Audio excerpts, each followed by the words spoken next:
Good day, my name is Ed McFerran. I'm House Counsel with Tax Deferred Exchange Services. We're a national qualified intermediary company. We provide services throughout the United States. Our headquarters are in Tacoma, Washington, Western Washington, and we provide those services throughout the country, Alaska, Hawaii, even the Virgin Islands. Our topic today is seller carryback financing. This is an area of practice that we are well accomplished. And this general video will provide you some mechanisms of understanding how seller carryback financing can work in tax deferred exchanges. Let's use a situation where we have a seller who is not providing a sale of the property for cash. We have a purchaser who's providing maybe a very substantial down payment to the seller, and the seller is receiving money during a time period afterwards, which we generally refer to as seller financing or seller carryback financing. This provides an opportunity for the seller to provide a variety of strategies associated with the tax deferred exchange.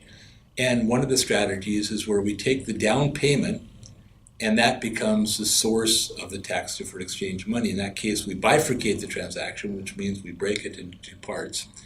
And the client completes a tax deferred exchange on the cash down payment portion and pays capital gains tax over the time period that they receive the money on the seller carryback portion. That would be the simplest arrangement, and that's an arrangement where the transaction is divided into two parts, and we use the cash for the acquisition of the replacement property. The exchange value is going to be commensurate with the amount of cash that's received, and it's going to be a partial exchange as to that value. And of course, it's going to be a deferral as to the down payment, but they're going to pay capital gains tax as they receive the money under Section 453 of the Code for installment sale treatment. Another method of completing a full tax deferred exchange where we have seller carryback financing is to take that same arrangement where we have down payment. Of course, the down payment funds immediately go into the exchange account.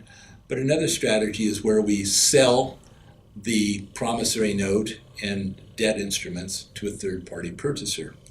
In many cases, that third-party purchaser happens to be our client, or happens to be the client's self-directed IRA, or happens to be the client's pension and profit-sharing program. And they buy the promissory note from us, and as a result, turn that into cash.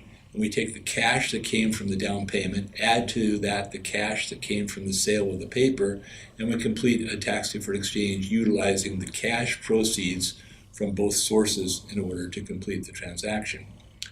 That's a very common scenario that we use in these seller carryback financings. There's one last scenario. Same type of fact pattern. There's down payment, seller carryback financing. In this particular situation, we find a seller of the replacement property who is willing to take by assignment the promissory note and the deed of trust, if that's the instrument that's used as a mortgage, and it becomes a portion of the down payment for the acquisition of the replacement property. This is a little bit difficult to accomplish, but it can be accomplished in a minority of cases. It is one of the strategies that's used, however, not as often as the other two strategies. So in this instance, we would have the exchange of the cash, and we would get the value for the promissory note and deed of trust, and exchange that value for the exchange replacement property. In all three of these areas, there are traps for the unwary. In all three of these areas, they require some advanced planning. And I'd highly suggest that you talk with one of our staff in order to take a look at your specific fact pattern so that we can provide you specific advice so that you can move forward in an appropriate fashion.